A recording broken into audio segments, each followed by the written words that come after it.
the truth. Welcome to Drop Me Off in Nashville with Scottie and friends.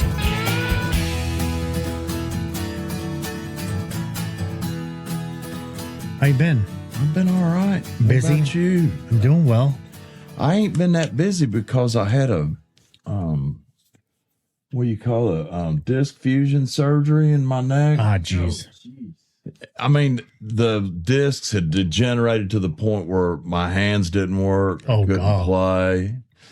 You know, I was like at 40%, and so I finally quit fooling with it and went and had it done. And they told me it'd take 3 months, you know, to get better.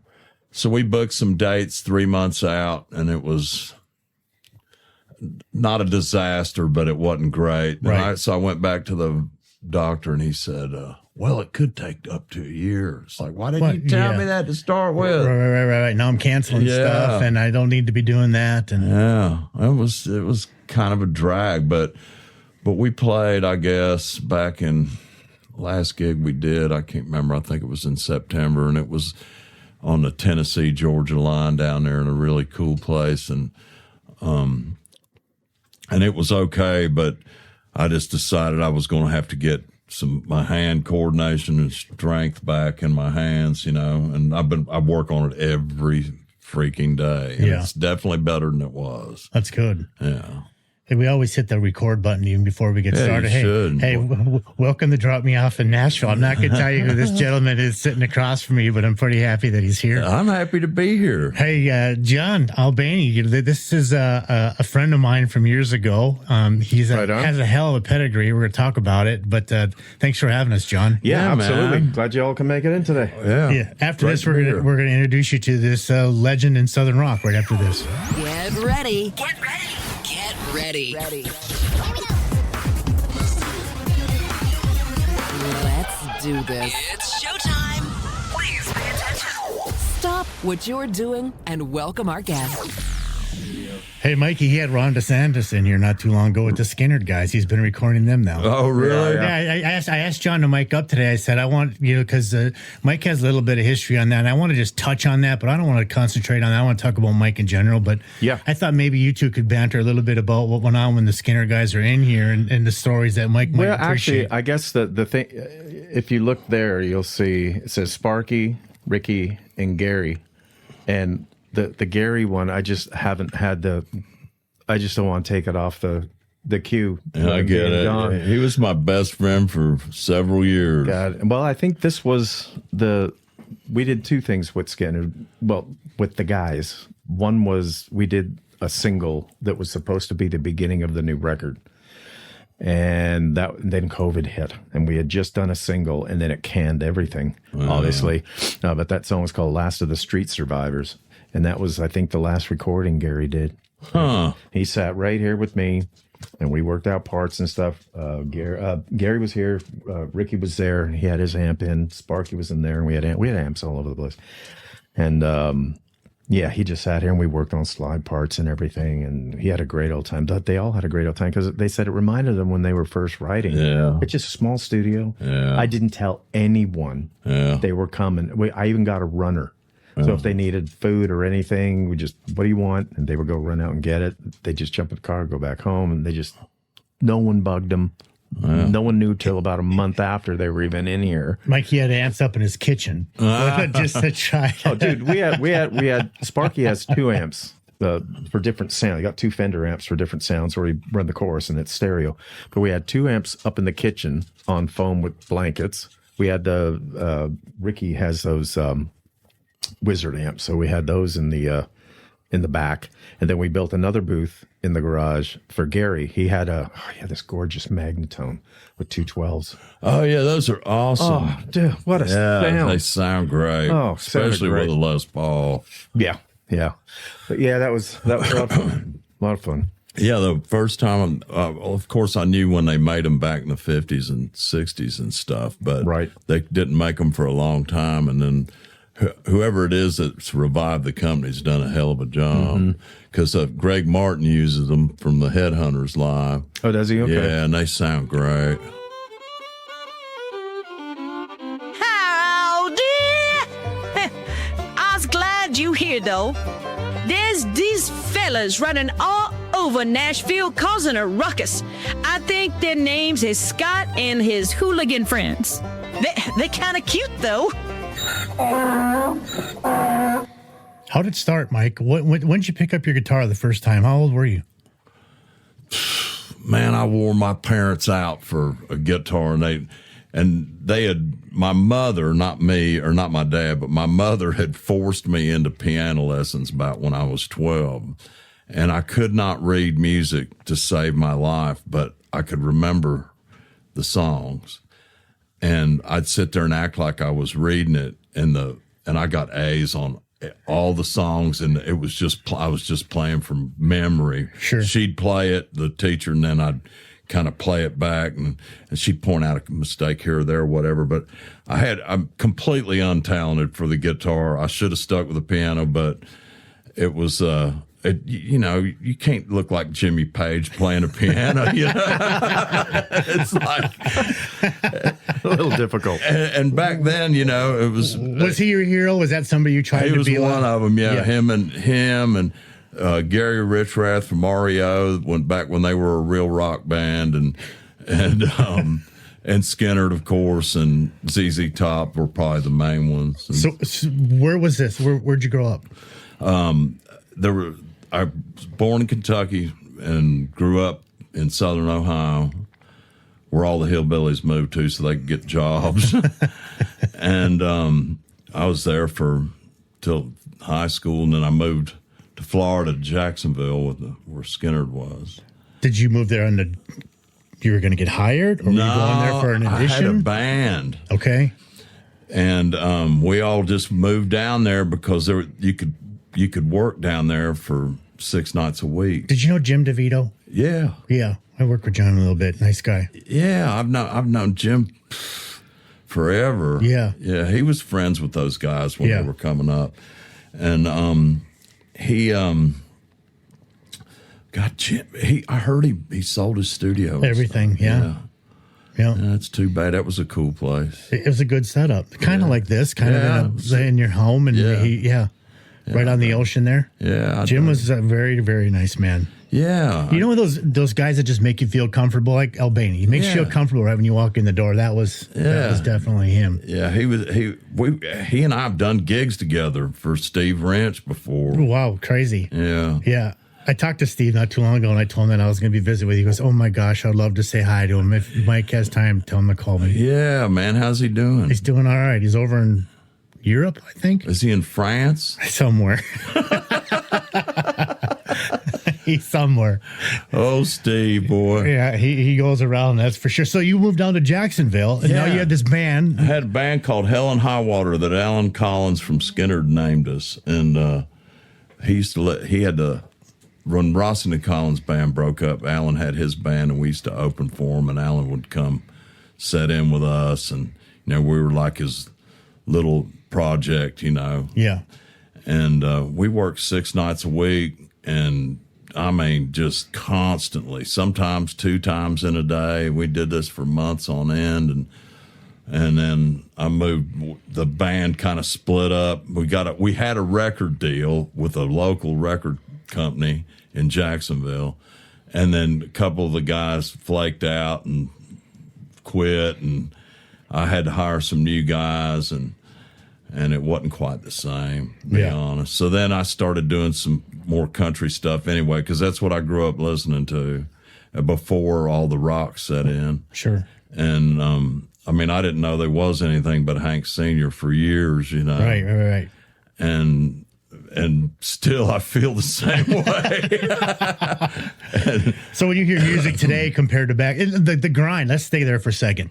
You're talking about 6 nights a week, sometimes twice a day. That's where you learn, right? So when you see these TikTok crap go on and these people are getting record deals, you just shake your head, right? It's funny to me. You're like, what the fuck is going on here? Well, the problem with that whole thing is, to me, is if a lot of these people that go get these deals and stuff, they haven't played live. They don't even know what to do. Where's the experience? Yeah.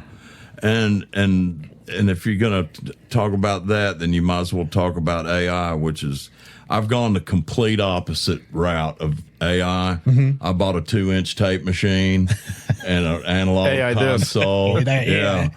Try doing this, MFers, and then it was something. It's like those tape machine plugins. Yep. They sound nothing like a tape machine to me. I mean, that's just me. And I put the real tape on. Yeah, that's the sound I'm looking for. Yeah, they emulated them. I use them. I've got the Studer 24 and then the Ampex 1/2-inch.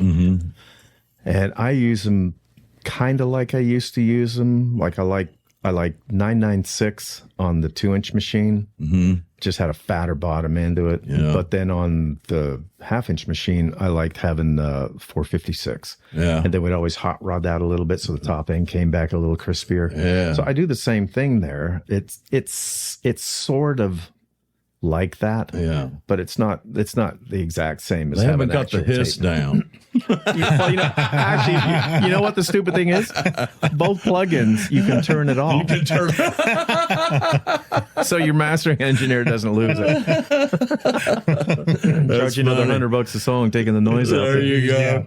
There was a guy in Nashville, and he's a famous engineer. I can't remember. I don't want to attribute the quote to the wrong guy, but I think it was Chuck Ainlay. And he said, we got rid of analog. This has been 10 years since he said it. He said, we got rid of analog 30 years ago, and we've spent the last 30 years trying to make it sound like analog ever since. I know, right? Isn't that Makes funny? complete sense. Well, everything went digital, obviously. Right. We remember, God, we all had ADATs. At one point, right? Then I moved to hard disk recorders. We were using hard disk recorders and everything.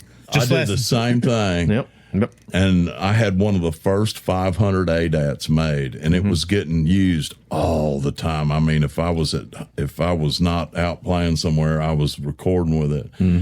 And so I called, and I had some trouble with it, and I called Elisa's, and they said, "Oh, we'll send it over. We'll kind of make a project out of yours. Yours is a low number, and we want to." And so they would do updates like on the DA converters and stuff that's cool. for nothing. You There you know, go. even when it was out of warranty. And then I told them when we were using it for Skynyrd demos. And so I told them that. And they said, oh, yeah, well, whatever goes wrong with it, we'll fix it. And we got to the point where we were carrying 3 of them on the road. We had 24-channel track on the road in the bus. And now you can't get a drum set in the bus. No. But we would rack it up and made tapes nightly from the live shows There you go. on the 24 track, and it was great. And we had my little 8-track rig for songwriting on the bus. It was really cool. Yeah, they were handy. Yeah, and But then, like you said, next thing you know, everyone was like, "Well, yeah, it's digital." But then you would listen. Like I remember my first time doing digital was remember the Mitsubishi. Of course. Remember the 32 track. Yeah, of course. And it came with a sidekick that was called an X86, I think it was called, and that was the 1/2-inch. Right. So we're recording to it, and we're listening to playback, and I'm like, yeah. And then we're listening to the playback off the X86. I'm like, yeah. And I'm going, where's the funk, man? I'm not hearing the. Yeah. I'm not. So what we did is we thought, well, let's do this. We'll record to the 24-track tape, and then immediately we'll dump it over so we don't wear the oxide off Exactly. it and dull it down by the end of the session, right? Brother, I still think this is the way. I really do. We did that, and then what we did is we went, let's get that X86 out of here, and we put the Ampex back in. Yeah. Put the I can't remember, it was 1/2-inch or 1/4-inch. Well, anyway, whatever it is, we put the Ampex back on, and we would record the mix to that. Right. And it's funny because if you went from the playback head to the record head back and forth, and you heard the hot rodded version, the extra bottom end and that crispiness from the top end of the 456, I was like, oh my God, man. there's the funk. There it is, man. You know? I totally agree with it. When we first did that, when Pro Tools first came out, I was doing a session with Barry Beckett, and as soon as we'd get a basic track cut, then he would dump it down to Pro Tools and put it in Pro Tools. We'd cut it to analog and he'd put it to Pro Tools, and it sounded the same, pretty much. You got the tape sound. We weren't not going to wear a tape out doing overdubs, and we do the vocals on dig, and use tube pre's and 87s and all that, and get a really good, as good as you could get at that time, more of a warmer sound on the dig is what we could get. Mm-hmm. But we definitely, it was like for bass and drums, you can't beat it. Well, going back to, did you ever work with a producer here in town, Peter Coleman? No. He did all Rodney Krause. He did the Knack. Oh, yeah. He did all Pat Benatar stuff. Yeah. Back when I was an artist, I did a record with him. Probably the most fun record I ever did in my life. Was absolutely hilarious. The guy was a hoot. But just a genius at pulling stuff out of you. Yeah. But anyway, he was doing Rodney Krause's Earthbound record, and that's why I was over, and he had all this gear all over the place. And I said, dude, what are you using on the vocal? I said, the vocal sounds incredible. And he goes, PFL Channel 10. So I pulled Channel 10. I go, oh, that doesn't sound the same. He goes, no. He goes, we recorded it he was using hard disk recorders. He was using the, what do you call it? The hard disk recorders everyone was using. It wasn't the ADAT things. Anyway, there was a hard disk. The Mackeys? No. It was a different one. And they used them with Nyquist converters to sound as analog as they could, but it was still dig. So I PFL Channel 10, and it's like, okay, well, that's a nice clear vocal and everything. He goes, PFL Channel 12. And I go, what did you do to that? He goes, that's just coming back off tape. No way. So what he did is he would record to everything in like you're talking about. And then the first thing they did, bounce everything to the 2-inch and then bounce it back to another hard disk recorder. Yeah, man. Just to get the sound. You get that sound. It totally makes sense to me. You get that saturation. You get that. I mean, it's just. I cut at a buddy of mine's studio not too long ago, and he has a 2-inch Otari MTR 90, mm-hmm. and he has an MCI board. Mm-hmm. I can't remember the model number, but man, when you hear it, you just go like it's almost too much. Yeah. Because he's got transformers on the ins and outs of the board. Oh, yeah. And, excuse me. And, that's just the sound I like and grew up.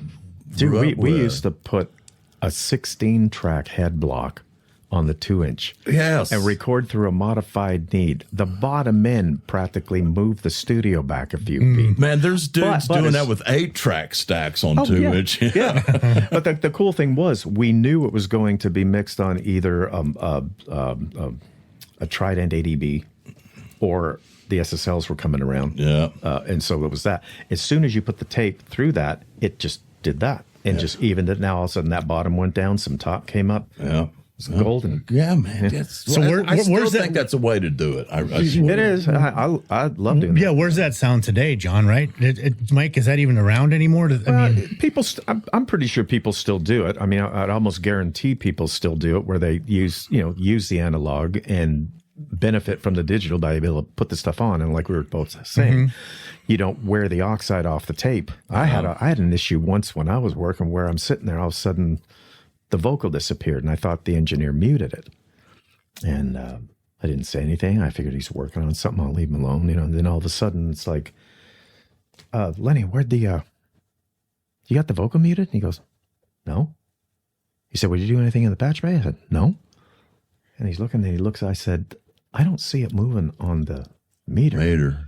And he went white, and he stopped the tape, gets up out of the chair, goes over, releases the brake, turns the tape over, and we had got a burr on the track. A bunch of oxide got built up and created like a little pinhead and just ripped the oxide and that vocal right off the track. Of course, it would have to be the vocal. Of course, it couldn't be a percussion track. No, had to be the vocal. Yeah. Oh, man. Mike, you were talking about back then you were writing songs. I mean, look at your catalog now with Skinny Molly. Devil in a Bottle, Better Than It Should, For Y'all. You've been writing songs for what now, 30, 40 years? Yeah. I've been writing them since I've been playing. So you guys would do a show, then get on the bus and start writing again? Yeah, we did that a lot, actually. Was it a requirement, or is it just happen? No, it just would happen. We didn't really have electric guitars on the buses, and we just would have an acoustic or two probably, and just, ain't doing nothing anyway. So. Yeah, we had a ride for 8 hours, so let's play. Yeah. That's crazy. But you just got done off a stage, so the high was probably still there, right? So you felt it wasn't over. Oh, the high was definitely there. How did you get, I want to just touch on this Skynyrd stuff and move on, but how did you get hired? What happened there? It was weird. It was like, I was friends with those guys in the band before they reformed for that tribute tour, right? In '87. Like I said, I was really good friends with Alan Collins. He named my band. My buddy Craig Reed, who worked for them as their production manager, he kind of helped me grease my way in there. And I'd written some lyrics for a track that Ed King had written. Unbeknownst to him that I'd written these lyrics, Craig made this happen. He goes, "Hey man, write something to this track." So I wrote these lyrics to it, and Craig's got it in his office playing on a loudspeaker when Ed King walks into the room and said, "What the is who's singing and whose lyrics are those?" And Craig almost got fired over that. Whoa. Yeah, and thank God he didn't. But so Craig told him who I was and all this, that I was friends with Alan and all this, and so Ed flew me down to Florida, to Orlando, and I did 3 tracks with him in a weekend. Just wrote lyrics for 4 of his songs. I think it was 4. And that's how I became friends with him. And when they had a guitar spot open up, they knew I played and they wanted some new material written and stuff. So they just gave me the job. What was the first practice like? I mean, you weren't nervous because they're your friends. Yeah, but I did realize, I'm stepping into some big shoes here. And the first practice, I played the things the way, every guitar player learns the songs off the recordings, and you're hearing 3 guitars at least most of the time. So you take a little bit off of one part and one part, so I had to play one guitar part.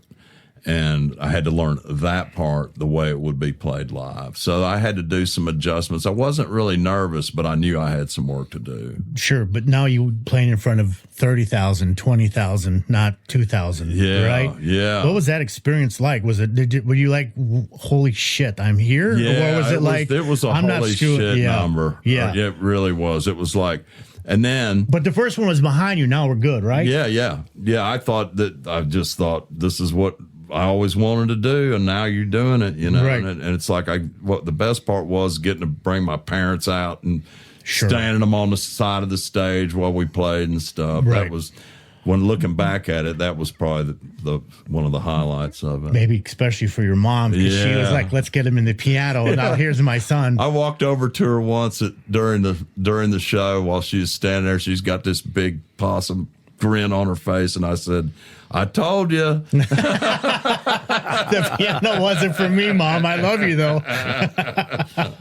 So you went from there to Blackfoot, or is it from Blackfoot to Skynyrd? How did that work? How'd that transition? No, go? I went after Skynyrd, I did this project for NASCAR called Driving Sideways, which was a lot of fun, and used to go to all the races and played a lot of races and a lot of the bigger clubs around the race, in town. We did a lot of that, and a lot of those guys that were famous at the time, Dale Earnhardt and Rusty Wallace, we played down at Billy Bob's in Texas, and they'd come to the show and all that. Sure. And that was a lot of fun. I did that for probably 3 years.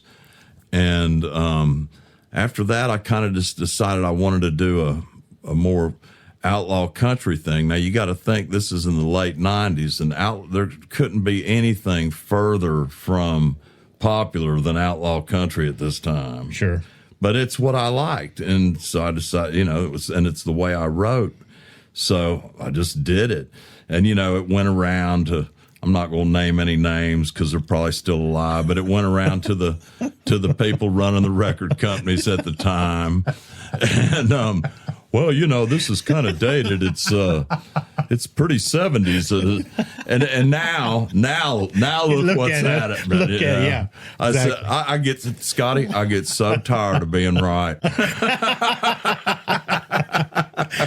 Well, music is endless. If it's good, it's good. It's going to live forever. You know what I mean? I totally agree. And where's the vision? Yeah. Where's the vision? Go out on a limb, you guys. It's where the fruit is. I know they were all like, they almost like were. Oh, like, shit! Yes, what the hell am I going to do here? I might get yelled at. Yeah, this guy was in Skynyrd, but this isn't popular now. Yeah, how am I going to get this down? Can you imagine, John? Look at all the records people buy. People are all on this vinyl kick lately. Yeah, I am. They're not running out and buying like new artist vinyl. They're buying Zeppelin, and they're buying old vinyl. They want to hear those old things again. The stuff that mattered. The stuff that's going to live 100 years from now. Right, man. Yep. Everyone's still listening to that stuff. Yep. I mean, half the stuff. I mean, there's a lot of stuff.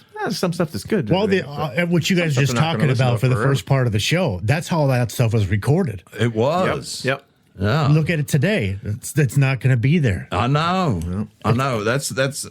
Yeah. I don't consider myself some preservationist or something, but I'm just like, man, this AI, maybe it'll all go that way. I don't know. I'm no soothsayer. Sure. But I don't give a damn. I just really don't. I'm going to do the way that I like doing it and the way it sounds good to me. Right. Because that's what music is. Yeah. Right. You ever watch Rick Beato? Yeah. Man, he's come up with some good things. There was one recently I saw he was talking about that everyone is seeing a trend where everyone kind of went, wow, this AI is kind of cool and everything. And now everyone's going, not so much. What?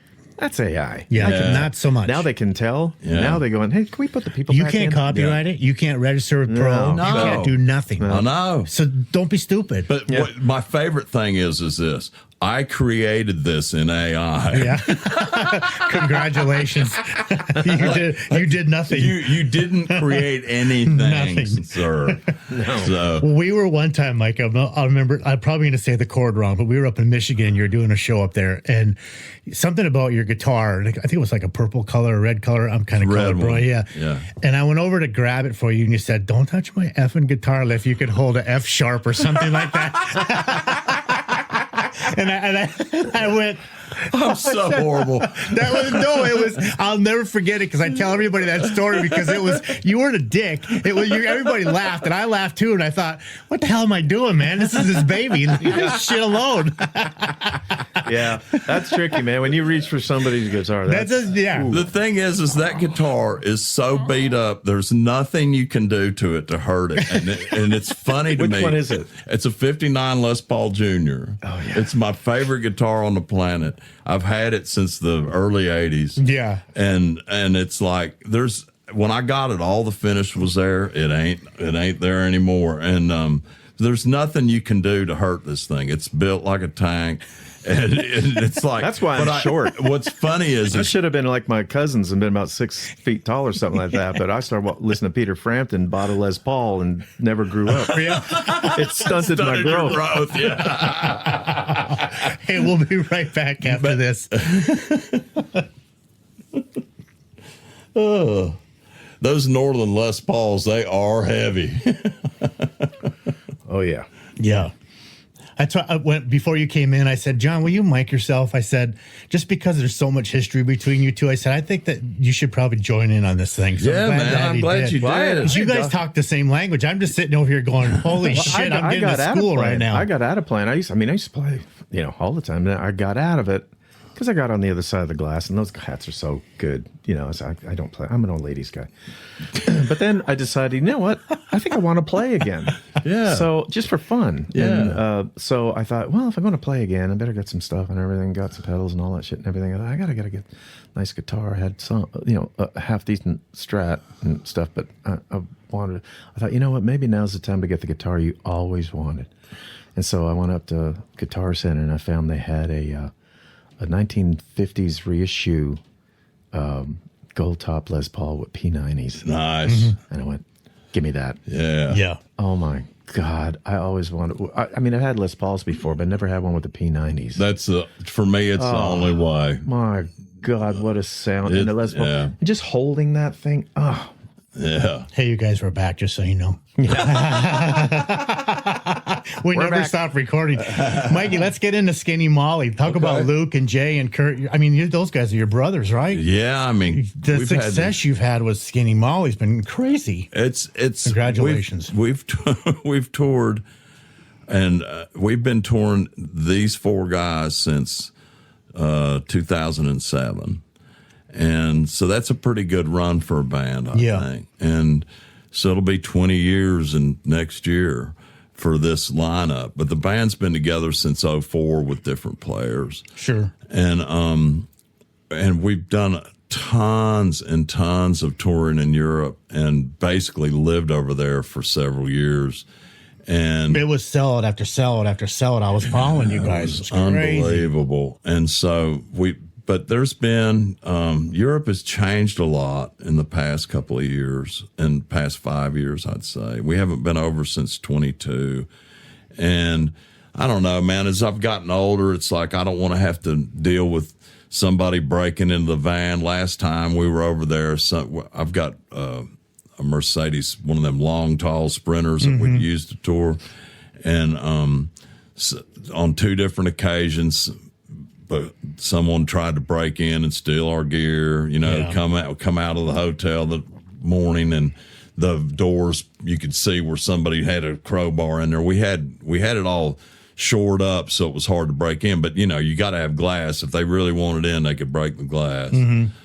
And so, having to deal with that, and then we had a few run-ins with some promoters, and I don't put up with no BS out of these guys. No, you do not. And it's like, so and then this thing happened with my neck surgery that I was talking about earlier, and my hands started, just like shaking on their own, like kind of nerve problem, and then I couldn't hold on to anything. I had carpal tunnel surgery twice, and that didn't fix it. And they discovered it was this problem. I hate talking about my medical problems, but either way, I couldn't play that great.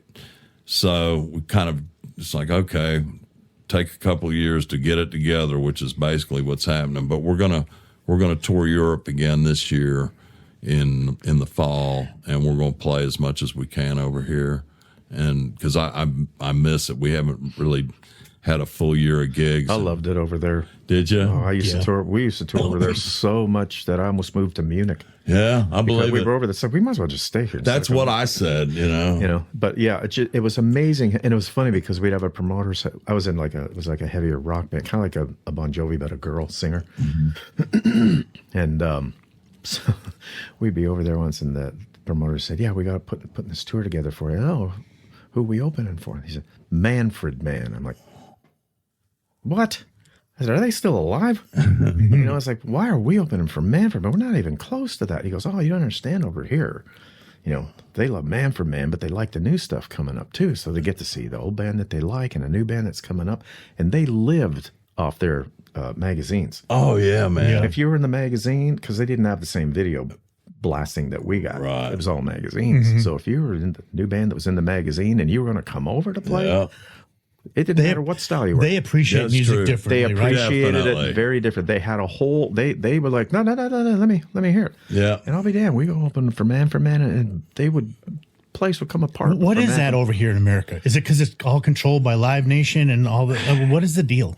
Man, I think it's more. To be honest, because I've been asked this before, I think it's more. It's a culture thing. It is. I think they're just way more open over there about a lot of stuff. And that is. But you see it right in the reaction of the band when you're playing. They never heard this song, and by the end, they're a fan of it. Yeah. Where do I get it? Yeah. Yeah. See, it's that over there. That's crazy. And the people make wonderful. You still got to be good, It's Sure. like people think that anything American is going to sell over there. That's not true. It's like it's got to be something that's accessible to them, semi-familiar maybe, or something brand new that's kicking butt. But as long as if you go over there, they appreciate it and they show up, and it's still like this. I haven't, like I say, I ain't been over in 3 years, but I mean, England especially. I mean, our fans have been coming to see us. The same people, you know, you get to know them and they become friends of yours. They show up at so many shows. Sure. I got some guy who'll drive 100 miles to come, you know, to there's several people like that to come to one of our shows. But you understand you're that talented, Mike. Well, you guys, you're humble, but you guys are great. Well, thank you. The sound is incredible. Thank you. And everybody you work with, they're all just they don't. It seems like they don't have an ego in them. That's one of the best. That's the whole reason this band has stayed together as long as it has. There's no ego problems. You know, nobody thinks they're. You know, there's no way I could put up with that shit. Not for a minute. No. It's like, if I ain't going to be that way, y'all ain't going to be that way. Yeah, you're the lead singer. And I have the credibility. I remember one time I was putting a show together for you, and some asshole promoter, talking about promoters. You promoters are assholes. Get your shit together. I called up Mike, and I said, they want you to come out and Sturgis or whatever the hell it is, and they lowballed the price. We weren't going to talk about the price. And I called Mike, and afterwards he taught me another lesson. And I said, Mike, they want to pay you this. And the guy said, look at the notoriety you're going to get. And before I even got the word out of my mouth, Mike was laughing on the phone. Yeah. And I went, Scott, you're such a dumbass. What is wrong with you? The old E word, exposure. Think of the exposure. Yeah, and Mike's like, pay me. I told myself after, I said, I will tell never. me that when I go down to the grocery store. I will Look at the exposure. But I've been exposed. Yeah, I'm never. I was so embarrassed, Mike. So I was like, no, that's how you learn. You know what I mean? That's how you learn shit, because you go, this guy he was selling it to me, and I'm like, I'm eating this crap up and going, sounds good to me. I'm going to call Mike, and now I just made an ass of myself. The only reason I knew, you know, that it was BS is because I'd been through it already. You've been through it. Yeah. You know the root. That's the thing. You taught me this stuff. And it was just like, I mean, and they will. I mean, I've actually had, in the past 5 years, I've had 2 promoters in the United States come up and give me a bonus that was substantial. I'd never had that happen in my entire career. 2 times in the same year. It's great. Yeah, and it was like a tip, but it was like substantial. Yeah, like well over what was agreed. Right. And it was like, man, I'm sorry I've been talking shit about y'all all this time. Oopsie daisy. But no, most of the ones over in Europe that we deal with, we've been dealing with forever. Yeah. So they know you. Yeah. They know the routine. And they know it's going to be easy. They know they're going to have a decent crowd. And so it makes it easy. Like, I've got the same agents. They're one of my agents I've been working with since 1999. He knows the routine. Yeah. And needs to make sense. Yeah, and it makes it easy. Yeah. You know? So do you do routing dates over there too? Or is that so you just fill it up? Yeah. Yeah. That's why you're saying too, John. It's hard to leave because they keep you going. Well, there's so many places to play. That's another thing. Yeah, there really is. Especially Germany. Germany, and the cool thing about Germany is everywhere that you play there is usually some absolutely gorgeous Ryman-esque kind of building. Wonderful. And it sounds so good. It sounds so good in there. You get into some of them old. You get spoiled. You do. There's an old theater we play over there, and it's been there since the 20s. It's got an upper orchestra pit and all this other stuff that's all still there. The stage has been, stabilized, I should say, but it's the same stage, same old wood boards, and absolutely gorgeous inside. Yeah. And to play in places like that are that old and that history, it's just it's a privilege, I think. Yeah. But they've got some beautiful old theaters over there. And in every town, there's, some section of town where there's some stuff built in the 1300s, Beautiful. Oh, yeah. Yeah. Oh, yeah. I mean, you go to Berlin, the original church that got bombed, they didn't take it down. They put the new one up beside it, the all modern one, but they left it there. It's historical. Wow. They keep all the history. They don't just go, let's get this out of here. Yeah, that's what I love about it. I really do. And their cheese is so much better over there. And the chocolate. Oh my God. Sorry, Wisconsin. Oh my God. Man, we used to wake up some mornings and you'd have your windows open and you could just go, you could smell this chocolate. And you go down and the little old ladies in the outfit that you can picture right now had the doors open. They were putting the lines of truffles out and everything. You're like, oh my God. Yeah. I'm glad we didn't move there. I'd be 800 pounds. Do you do pop-ups, Mike? Do all of a sudden, I mean, we're doing something surprising today, but do you ever just walk into a bar and say, hey, you mind if I play with you? On occasion, yeah. How's that go over? It goes over great. I would imagine. I usually just do 2 songs or something, you know. Like today, we're taking you down to Kid Rocks, and these people don't even know that you're coming. Yeah. And we're going to go work with Scott Collier. Who I love. I told him about you might be coming down, and he was tickled. Good. He keeps saying, and I'm that he's a huge fan. He watches all this stuff about Lynyrd Skynyrd and all that, and he was the one that opened for you in Michigan. Oh, yeah. And we've been to Tootsie's a few times, and he's got you up. So, oh, yeah. He's a hoot, man. He knows how to work a crowd as good as anybody. Every time I go in there, I'll sit down. I usually walk in by myself, and I'll sit somewhere and I'll order a sandwich or something. He goes, "Hey, my best friend just walked in. We just got him out of jail last night." And the whole place looks at me, and I'm like, oh, "Shit, I never even smoked a cigarette before." Hey, I quit smoking, by the way. I was gonna get you. This is your gift, by the way, for coming in.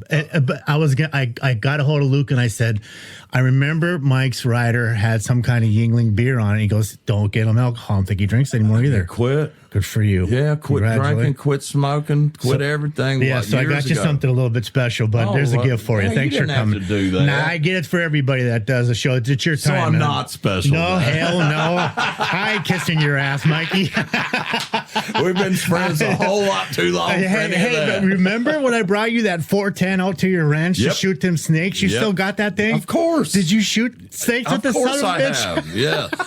And my old lady. We were on some phone call one day, and he said, I got these snakes. I'm thinking, shit, I got a little gun that I never use. Maybe I'll give it to Mike. Yeah. So I got a snake gun from Scott, and I take it out with me on my tractor. Yeah.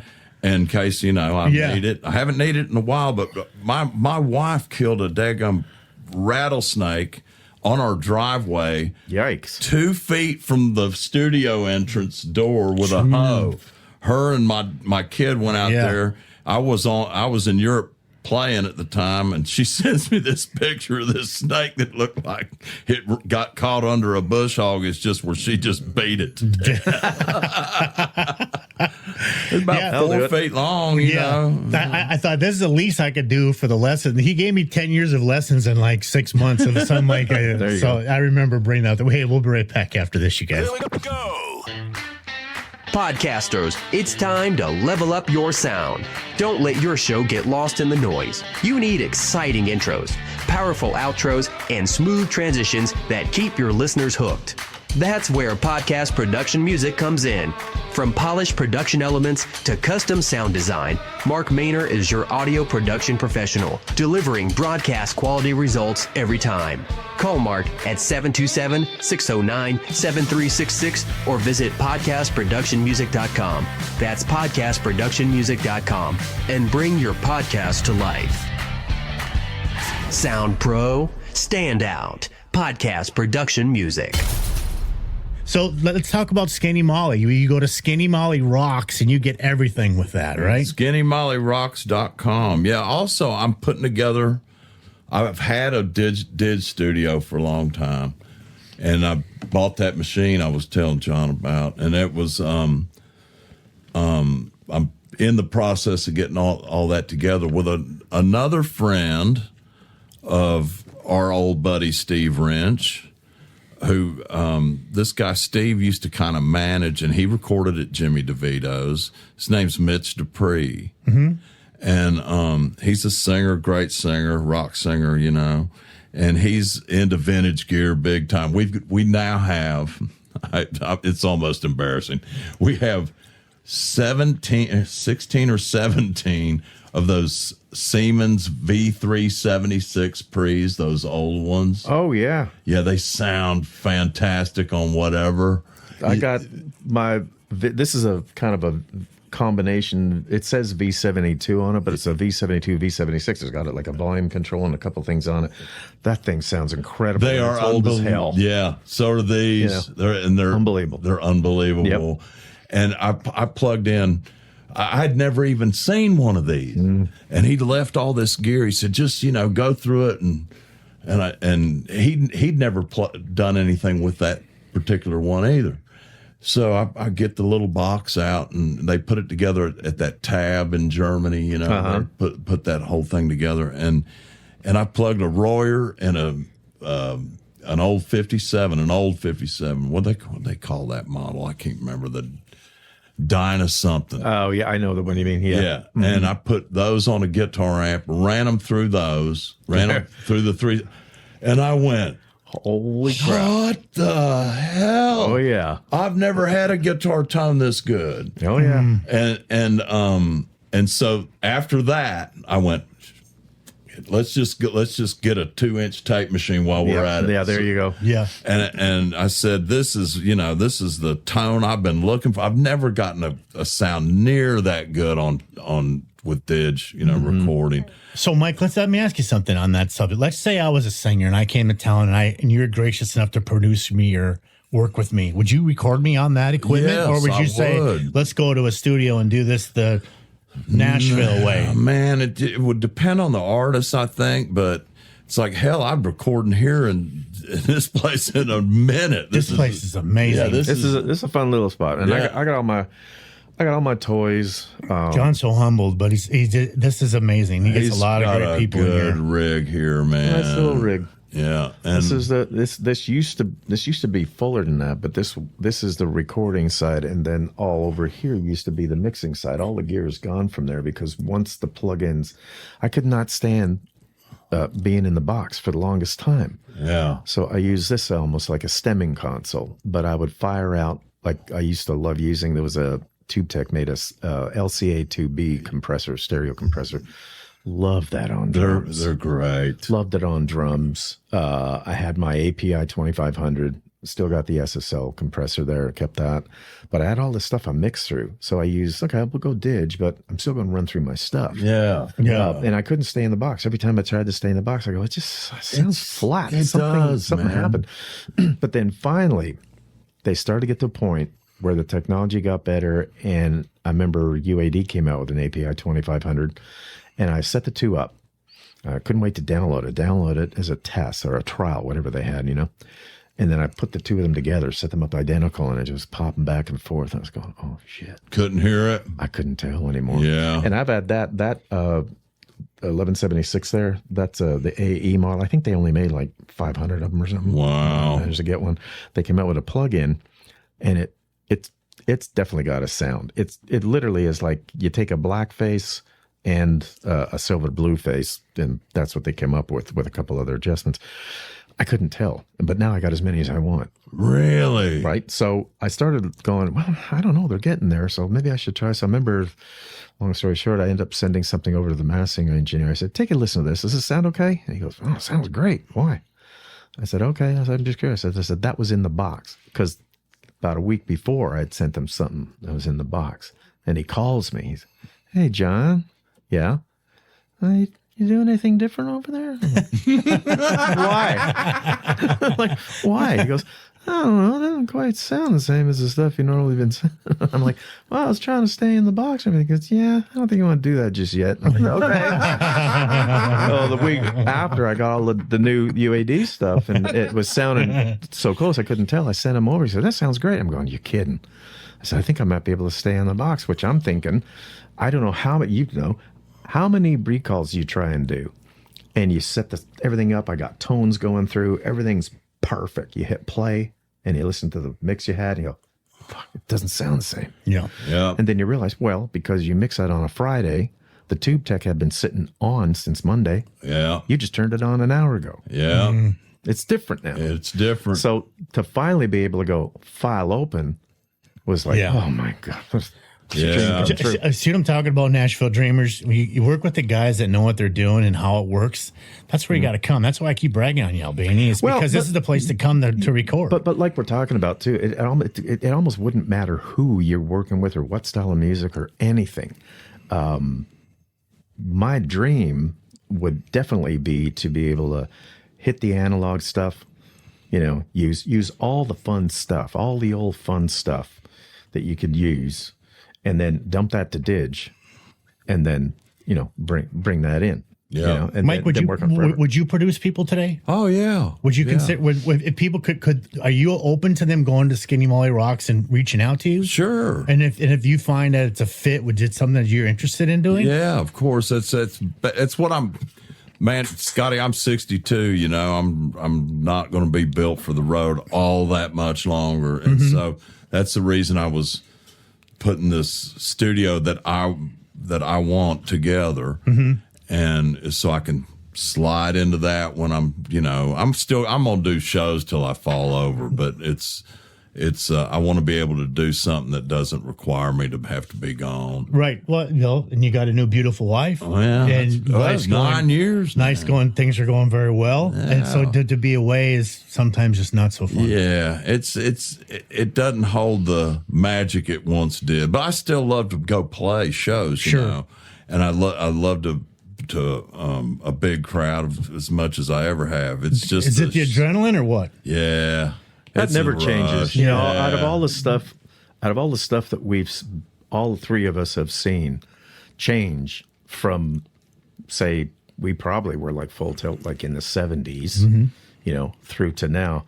Probably one thing that never changed is walking on stage and that crowd loses it and you're playing and those amps kick you in the ass and off you go. It's just like, wow. Yeah, the Skinny Molly show, your hair flies back, man. It's fucking great. Yeah. It's only because we're deaf. It's so fun. I used to, when Mike would invite me to some shows, I'd go up and sit and be like, what the hell's going on here? This is incredible. Oh, yeah. God, I remember I was telling you about Rick St. Pierre, who makes the Wizard amps. Well, he was doing some stuff with AC/DC and had them pick up the amps, right? And there was one, Angus wanted one amp. He said, their whole thing, and if you listen now, I go, shit, it makes sense.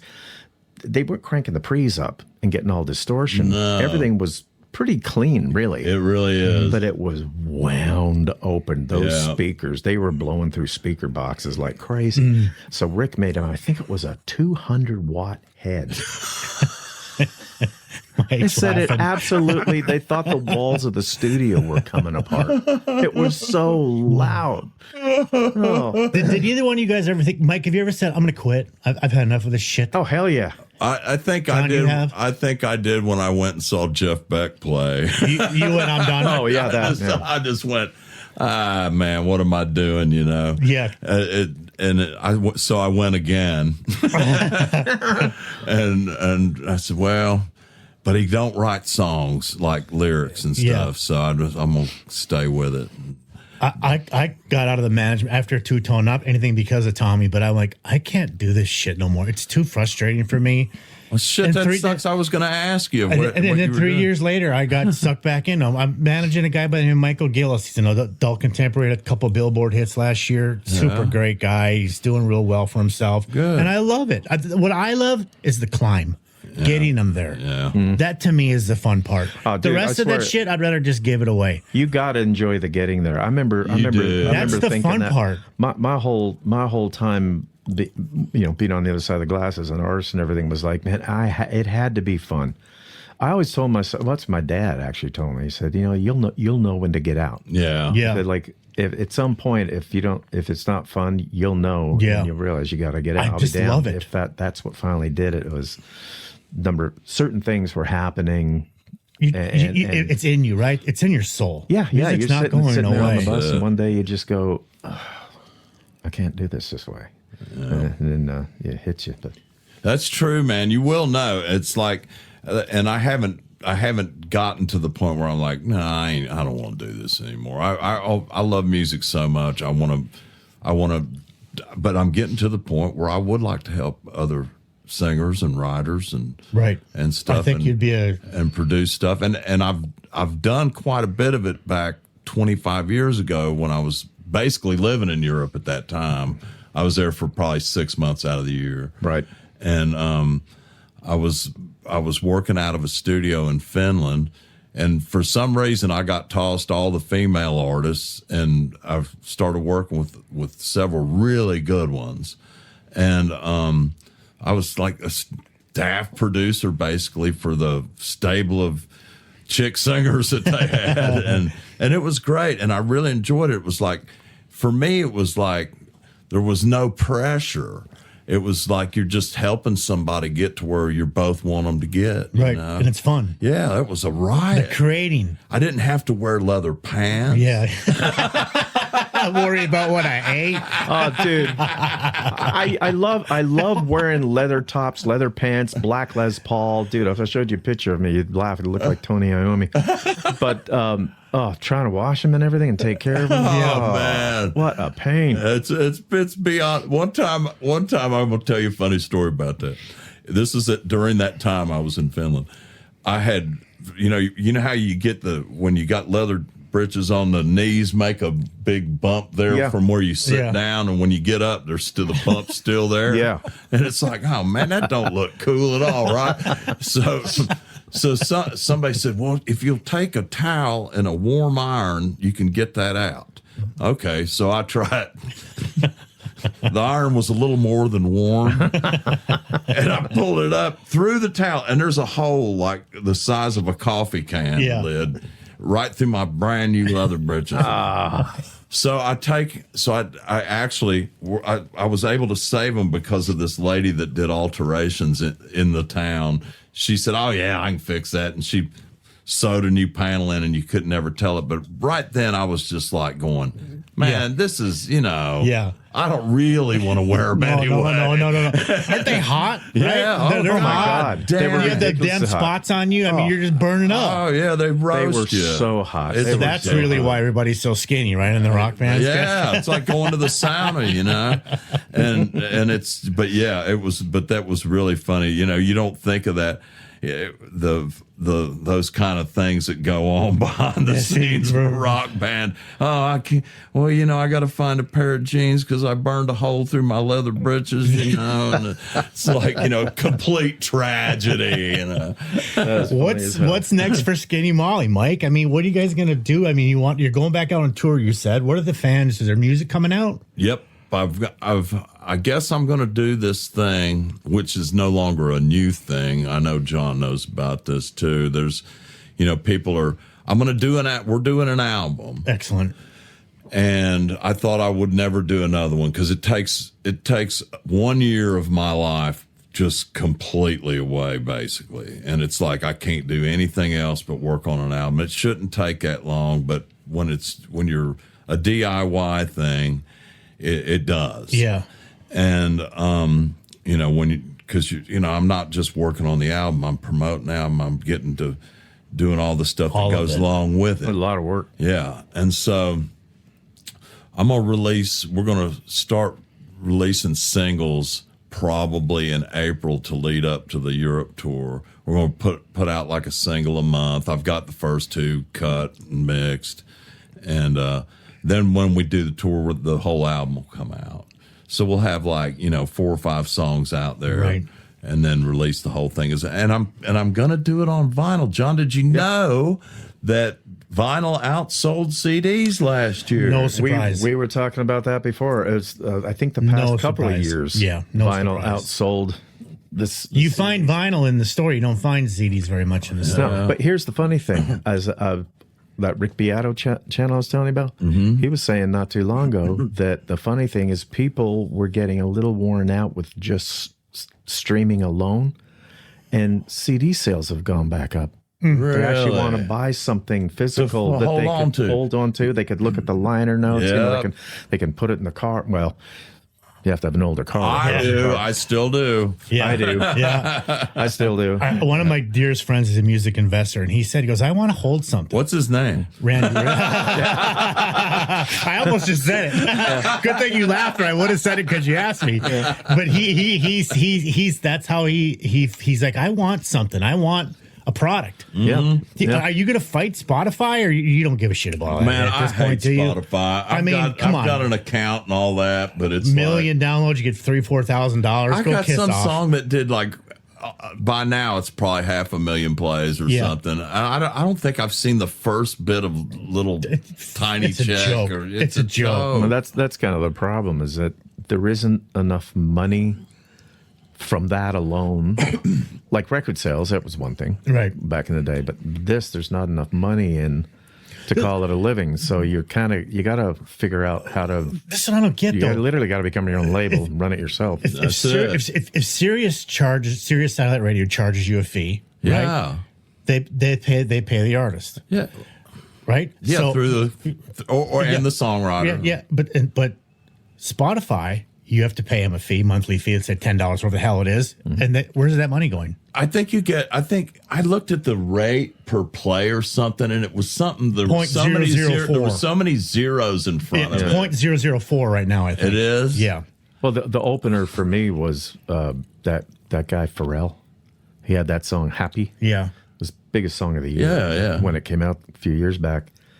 And so you figure the biggest song probably in the world, by the time it went up and down, I think the most that guy made was somewhere under $10,000. Good Lord. I did make some movies, though, so maybe he got some good think out of it. That'll help. That's the problem. But then you go to a record label and they say, what's your momentum? Are you at 1 million? Is it why? What the fuck for? I don't know. What is this going to do for you guys? Man, it has become now, from what I understand, and tell me if I'm wrong, but I'm understanding that record labels are buying up all these things like DistroKid and stuff. They have to control it. Yeah, so they can control it. Yeah. And so we were talking earlier. They got into the AI thing. Yeah, Warner Brothers teamed up with them, Mike. What's the sense of trying to sue them? They're going to be here, so they thought, well, we might as well team up with them. That way we can, if they're going to model our artists, we can get them paid. Warner got in bed with Suno. Really? Figure that one out. Really? So are they going to control it? They want a piece of the pie, like John was saying earlier. Yeah, I don't know how much plan? they can control it, but I guess they figure we might as well partner up and be there that way when it shakes out. Yeah, because otherwise, what are the other options? Go on the other side. It's not going away, even though we all hate it. It's not going away. No, it's not. But have y'all ever heard one person have any good thing to say about it? Not yet. With relation to music. Nobody. I certainly haven't. Nobody. And the only thing I've found it good for is funny memes. That's about it. And and it's not even great for that, but some of it's kind of funny. But I think it's the worst thing to happen. It's like the whole streaming thing. It's like, everything keeps getting smaller and smaller, till now you don't even really have a device. As long as you can get online, you can listen to stuff. Yeah, I literally have a commercial on this podcast that says listen to everything but YouTube because they're the devil. Really? They don't pay you. Yeah, YouTube has the highest rate, don't they? You don't get nothing. Like the company that I used to put everything out, they don't count any of their numbers, no matter how long people listens to it. So all my things, all my likes, or all the people that are on YouTube, I get zero credit for that, and that's all because of YouTube. So I tell everybody go to iHeart or some other platform besides YouTube. I thought I don't read the trades that much anymore. It's all the same BS, but it's like all the same BS. Yeah, I thought they were paying more than Spotify. Probably are, but that ain't saying nothing. Yeah, but for a guy like me, when you get these sponsors, they go, you got to have X amount, and when you don't get credit for a certain platform that you're on, you're like, well, why push it there? Yeah. If I'm not going to get the credit, I got to force my audience to go somewhere else. It's just a solid game, it seems like now. Yeah. And how do you navigate that game? I can't. It's hard. Like our artists today, would you do this all over again if you had to start today? Today? Yeah. Oh boy. I mean, if I was 20, yeah, I probably would. Okay, because what would you tell yourself then? I mean, with this wisdom and what you've been through, what would you tell your 20-year-old person? Right? Would you go, sit your ass down because we need to talk? Yeah, you're going to have to listen to the. I need a couple hours anyway, and it's like hell yeah. What would that advice be in a nutshell? Learn to navigate tech. Yeah. If I had to sum it up into one, what does that mean? Like, he's done it with his studio. He can mix in the box and get the sound he's after. That's one thing. Recording tech. Learn the tech of the streaming. Learn the tech of the distribution. Learn all the different business tech. All of that. Yeah, you. That's the only way. It's like if I had to start now, like that would be the first stuff I did. Well, first of all, learn to write great songs. Yes. Yeah, that's still the thing. Yeah, it's just that's number one. Yeah, or you have nothing. That's it. That's the way I look at it. It all comes down to that, because a great song can stand with a piano and vocal or acoustic guitar and a vocal, and if you've got a great song that can be unstoppable, even if you're even with all this mess that the business has become, a great song can still be unstoppable. So you tell him, learn the tech, don't give up on your craft, and when you have something great, write it. Yeah. Right? Yeah. So what are the mistakes today? Because of all the people in town ripping these kids off left and right. That's what this show is really about. Drop Me Off in Nashville is trying to help the dreamer. Yeah, I understand. It's a great thing you're doing with this. It's like if it would be bad. I think it'd be like even more difficult for somebody that's in their 30s right now. I think people that have grown up with the tech. My kids my kids are 40 and they don't know what an 8-track tape is. Right. Right. And so it's the whole thing of being plugged into which way is it going? Don't spend so much time worried about the tech as much as your craft, but you got to learn it. And I don't know. Personally, I don't think I'd go after a record deal. Knowing what I know. Yeah, I would do it myself. Even like I think you almost have to. Now. But you got to buy on tours and stuff like that. Yeah, that's what we're learning with Michael. If you're starting out, though, to get the ball rolling, everything he just said is like spot on as far as back when we were doing it. I just played guitar, man. Where do I show up? I mean, I play guitar. We get into an agent would find us. He'd stick us in a club. Yeah, we're here to play. We do good on a Wednesday. He'd give us a Saturday. Then if you did good enough on Saturdays, the record label would show up. Next thing you know, you got a showcase you got to do. I still just play guitar. I didn't give a shit about any of it. Yeah. Now, you got to learn all of that stuff. You literally probably have to almost become your own label and get your head around all of it and know what's going on. That's true. So that you can navigate through this stuff and know what you're supposed to be doing, man. He's dead right. You got to. I've told kids in here, I've had kids come in here and maybe they're going to Belmont or wherever they're going for some music thing and everything. And we're talking a little bit about this kind of stuff. And I said, what I would do if I was you, so I know you're going to Belmont, I know you're trying to do it for this music thing and everything. I said, you ever thought of maybe looking at some while you're down there, another second course or something like that, music business, something. Yeah. I said, and they kind of look at you like, what's that got to do with it? I said, well, here's the deal. I said, there's even now more than ever, no guarantee what you're trying to do is ever going to work or turn into anything. But you might still be able to be involved in something that you're passionate about in music and something. It go in another door that might lead you to something else. Or at least you have something like me. Thank God I have the photography. If I didn't, this place would have been sold years ago and I would have been under if I didn't have that. That's why when we had that girl in here, that Amber Marie in here, when we did it, Mike, I had this girl named, she graduated from Belmont. She had a songwriting degree and a music management degree. Yeah, I thought that smart. was She has zero money behind her, and she has like 800,000 people following her on Spotify because she knows how to work the damn system. And that's how you have to do it. And like Mike just said, learn the tech. Yeah. Not just this. Yeah, so I left here. I called Mike, the artist, Michael Gill, said, Mike, hire her as your online specialist. Oh, there you go. Because she's educated, she's in it, she knows how to work this crap. Give her a little bit of money a week and let her deal with it. I guarantee you she knows it better than I do. Yeah, than all of us. Yeah. She teaches she knows exactly when to post, why to post, when to post. I'm like, you got to be kidding me. I know. There is a science to it. Just put the music out. If it's good, it's going to live, right? No, Scott, it don't work that way anymore. No. It's too saturated. Yep. Hey, we'll be right back after this. Is there anything that I'm missing that you want to get into, Mikey? No. I just want to hang out here all day. I know. He's a good guy. Yeah, man. I love it here. This is great. The atmosphere. It's so like it's. Perfect. I know. It's perfect. I hope my place turns out half as cool as this. I'm sure it will. You know why it will? Because you come from the same place, so you'll do it the same way. Yeah. You know. Yeah. When he was talking, I'm just sitting there going, "Yep." I know. I was watching you too. Yep. I know. Something said to my head that I said, and he wasn't mic'd, and I'm like, am I being disrespectful by asking him to mic himself? But then when he told me about he recorded Skynyrd in here, and I thought he's technical. How did and they Mike find is. You? Are you friends That's what with I Sparky? said. That's what I said. Sparky was one of my session guys after.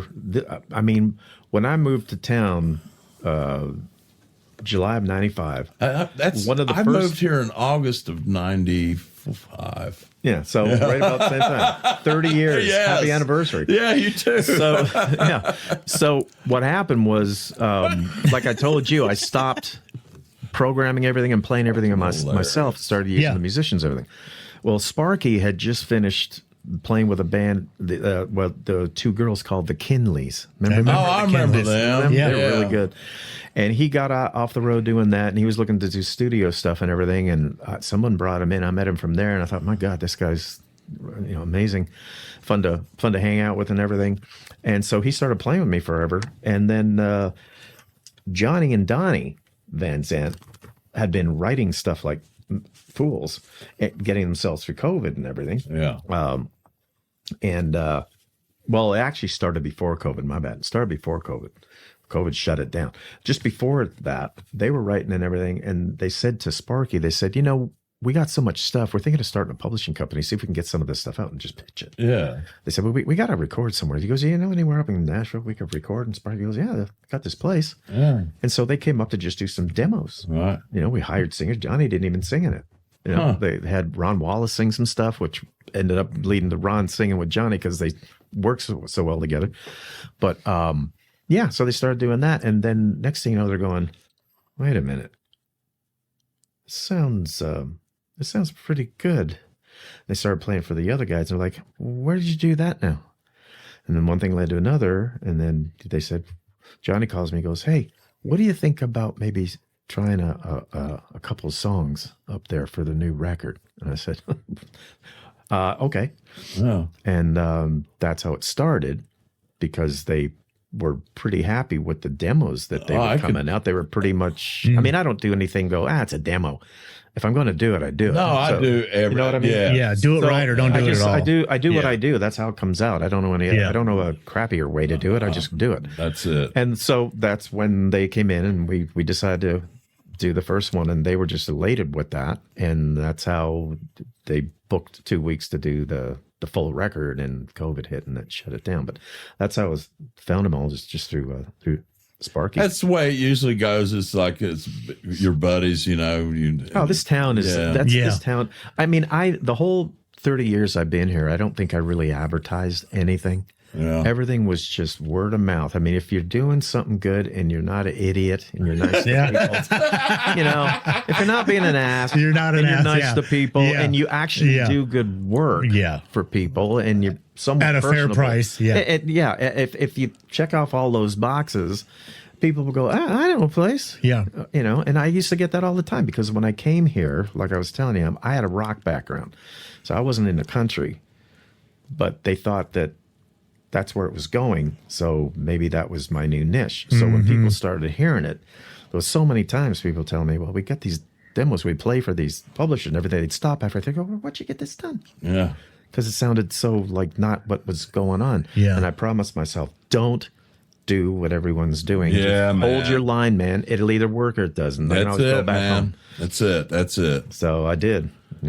Yeah, that's funny as hell that we moved here the same summer. Same summer. Yeah. I remember telling Scottie, they were sitting there after, and the boxes got dumped, and I was trying to come down. I had by the time I got down here that day, it was my third try, and I had an immigration lawyer from Buffalo. So I had an American immigration lawyer. He had all the paperwork ready. We're crossing over Detroit. No, we were crossing over Buffalo because his office was there.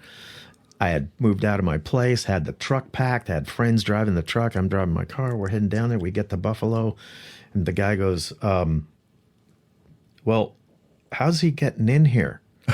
and you know, how's he work? How's he going to work and everything? And the lawyer goes, well, here, we got him an L1 visa and blah, blah, blah. Everything's, here's all the stuff. And the guy goes, oh, okay. And he looks at the L1. He's like, an L1 basically at the time was you're allowed to open a branch of your incorporated company here and appoint someone to run it. Sure. So I was incorporated up there, so I opened a branch. I appointed me to run it. That Smart. threw people. Well, that was a smart lawyer. But the guy at the border's like, well, if he's running it, who's running back up there? He said, well, he is. He goes, well, how's he doing that? And he goes, well, he's doing it over the internet. And at the time, this is 1995, right? So this guy goes, internet. I don't know nothing about no internet. He goes, I'm not signing this. I don't know nothing about it. I had to go back home. Oh. We had to turn around, put the truck back home. I had to park my equipment in a friend's garage for 2 weeks while they sorted out to figure out what they're going to. Anyway, I'm not even going to start that. It was a nightmare. There was nothing about trying to get in here legally that was easy, or as they said, even the lawyer started out with a full head of hair and was bald by the time I was done. You know? It was a disaster. Yeah. But so but you know, eventually got in. But it takes lawyers to do it legally. A lot of money. Yeah, How did you do your citizenship thing? I'm on a green card. Okay, good. I'm stupid on it. I'm thinking of maybe this year. I'm thinking actually this year might be the year that I go ahead, because I asked them I'm on my third one. Oh, okay. And because I just kept renewing it. Right. And so I think the second time I renewed it, I said to the girl, I said, what's the difference? Like, you know, what happens? Yeah. And she goes, if you're at a certain age, I think you had to be 60. If you're 60 and you've been here at least 10 years, there was a whole bunch of things that kind of gets wrapped in. It doesn't really, there's not really there's not really that big of a difference. However, my citizenship still is Canada. Right. So if there was a reason I needed, like I can't vote. Right. The other thing, which is wonderful, they used to send me jury duty cards all the time. And there was a note there that says, is there any reason you can't do this? And I go, I'm Canadian. Yeah. So eventually they saved the stamp and went, screw that guy, don't send him anymore. I guarantee you. Funny. I guarantee you. I get my citizenship the day after. There's going to be You're gonna get a jury duty. You're going to be a jury duty card in the mail. Two of them. Yeah. That's This classic. is where we missed you last time. Yeah. But I don't know. I might go ahead and just do it this year and get out of the way, because I think it's probably at this point it's probably very easy for me to do. It's there's not as much involved at this point. I'm on Just my get it third done one. with. Yeah. Get it done in that way. I'd like to. I mean, this is my home now. It is. You've been here 30 freaking 30 years. Yeah. I mean, come on. Yeah. So music's coming out in April. Tour's coming up this fall. SkinnyMollyRocks.com is the place to find you. Man, you got it all nailed down. That's exactly right. I want to ask you one more favor, if you don't mind. Please do. If there's a room full of kids here, 20-year-olds, trying to make it in the music industry, what would you tell them? Write great songs. Know the business where it is today. And learn to navigate, and hopefully have a chance in your head to, because nobody can do this, predict where it might be going. Think about these things, but learn as much as you can, especially from old dudes like me and John. And and experience. Yeah, and be around, because I learned from dudes that were all older than me. I mean, my whole life. That's how I You did. have to. Yeah. I never had. You can't be ignorant. You can't be ignorant enough to not go listen to the veterans. There are people that are. Yeah, that's the sad part. Yeah. He's right. There's too much noise in Nashville. There are some young people that are pretty on it, know what's going on. Yeah. But for the most part, everything that was like those light bulb moments, I guess you call them, that was always from someone older than me, or someone that had, or might not have necessarily been older than me. I don't mean like old man or woman or something. I'm just saying have had like buku experience, Right? Like way more than I have. And get those. Like that's why I brought up those two. I didn't think of that. That's why I brought up those two examples today when I was talking to Mike about his guitar, being respectful, and number two, dealing with promoters, and then going to somebody with a pedigree and going, I just insulted you. And he taught me lessons those days, because if you don't learn from that and read between the lines, you're not going to go anywhere but get fired. Man, the smartest people in the world ask questions. Yeah. They don't act like they know everything. They ask questions, and they learn from people that have been there. Yeah. And even what not to do. Right. You know. That's just as important. I remember me and a couple of buddies, we used to talk about that, about, you know, our favorite guitar players and stuff. And we would say, can you imagine being like that? You'd be like, that's like you'd be the best in the world. Yeah.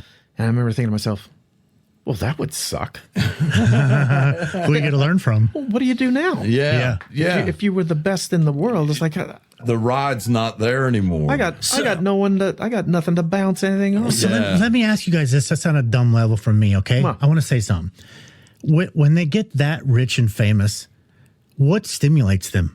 That's a good question. What's the stimulation? You know what? Honestly, you can buy anything you want. Well, here's the thing. You get seated wherever you want. I can only go from experience I had from back when I was touring with like huge artists. I mean, we got treated pretty good with Tommy, but I can't. And he wasn't even that famous. Well, I mean, one of my favorite people I ever got to tour with, God rest his soul, was Ronnie James Dio. Yeah. I did the Mob Rules tour with Sabbath, the band I was in. We opened up for them. And what band was it? It was a band called Rabbit out of Rabbit. Canada. Okay. It was kind of everyone sang in the band. It was like 7 voices and everything, kind of singing. It was like it's kind of the best way for me to describe it. It was a combination if you took Styx and Night Ranger. Okay. Two great bands. Okay, killer band, great band. So Ronnie was like my dad on the road. And I'm thinking, we're opening for Sabbath. Oh my God, we're going to die. Yeah. You know, and Ronnie literally was like my dad. And he would just off the cuff tell me things and experiences. I remember when this happened, that happened. And you just sitting there going, really? That happened to you? Really? Yeah. And he still was like, he was just like this guy you knew. Yeah. I mean, he would call me 2 years after the tour was over. My phone would ring, and it'd be, you know, there was no display at the time. It was one of the, you know, the phone. And it'd be Ronnie. Hey, how's it going, man? I just thought I'd call you and see how the band's doing and everything. I'm like, oh, shit, no, yeah, good, everything. Well, we're going to be there in August. Yeah, I'll leave you some tickets at the will call and make sure you come see me. Okay. So I have to go back and see him. He give me a big bear hug and everything. Yeah. Man, I've never had one person have one bad word to say about him. I swear to God, that guy was, but see, here's the funny thing. When we were opening, Paul probably had the same thing. When we were opening or dealing with new bands that were about to get famous, that was the tricky one, because they were trying to get there, so they didn't want anybody to overshadow them too much. But the bigger the bands were, like with Scorpions, with Sabbath, Nazareth, different bands that I played, the bigger they were, the more fun they were. Yeah. Because they were over it. But I've noticed that. That's it. They were like, I don't care. We already made it. Party. I've noticed that in Nashville, if I'm at the Ryman or Opry or something, the younger the artist, the more the dick. That's true. The older they are, the sweeter they. Loretta Lynn held my hand in the Ryman Auditorium and talked to me for a half hour and told me these stories, how her grandkids would drive her nuts and she wanted to bang their heads together. And she talked to me like she was one. I knew her my entire life. Yeah. See, then you walk by some other a-hole and they won't even talk to you. They won't. Yeah, they can't say hi. And I'm like, you just don't get what you're doing right now. Yeah. You're building your brand and it's not looking good for you. No, that's it, man. Yeah, they got frustrated and they're new and they're coming up and they don't want anybody to steal the limelight and That's stuff. it. But Ronnie James Dio, everybody that I know that knew him, nobody has. I've never heard one person say one ill thing about him. I can't imagine why they would, because I mean, it didn't matter what was going on. He was always just, which is funny because he's Italian. So for him, it was totally, you would think he should have been going on. Oh, I know. But for him, his stimulation was, it's just as easy to take the high road. I can be nice. Yeah. Why wouldn't you? I got everything else. I got the beautiful house. I got the. But to your point, those kind of people, they they always want to keep going. They're not like, well, I guess I did everything. I'm done now, but I don't know what to do now. Yeah. They're always inspired because they don't have any That's of that what Mike crap was saying. Yeah. to deal with. Mike's saying, I can't get it out of They're me. like, I can't stop writing. Right. Yeah. I got to keep playing. I got to keep writing. Sure. So I they keep totally going. agree. Yep. Well, I can't tell you, Mike, how much I appreciate you coming in today. Scottie, Nice thank meeting you you. for having me. You too, buddy. Yeah, I'm glad you two met. It was a Yeah, good, it me was a good too. idea. That's great. People always tell me I'm a connect the dots type of guy. And You I feel are like, that guy. I feel like this was a good one. This is a very good This was a one. lot of Yeah. fun. Yeah, a lot Mike of fun. Estes, I appreciate you more than you know. Thank you for the years of all your wisdom and help with me. I tell you, honestly, I appreciate you. Oh, Thank you. Scottie, I love you, man. Thanks, brother. And John, thanks for hopping in today, sir. Absolutely. Yeah, thanks, sir. John. You guys, Yeah, man. I'm going to take Mikey down to Kid Rocks and knock these people's socks off. There you go. Have some fun. Thanks for joining Scottie and Friends. Don't forget to like and subscribe to join the Drop Me Off in Nashville family. Engineering and production provided by Podcast Production Music. Well, Nashville, can't thank you enough for all the time.